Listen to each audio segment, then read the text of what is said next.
Iran is a very important neighbor of Pakistan, one with which we share immutable historic and fraternal bonds.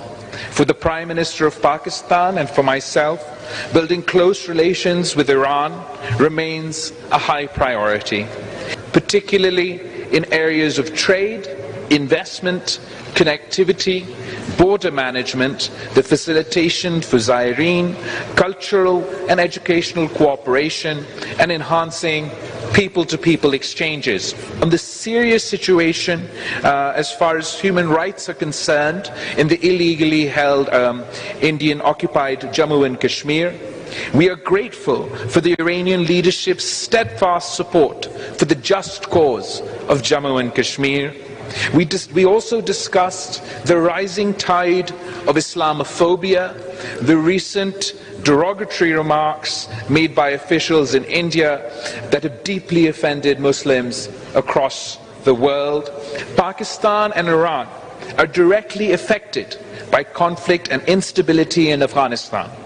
For 4 decades, we have hosted millions of refugees, and as such, we have a vested interest in peace, stability, and prosperity for the people of Afghanistan.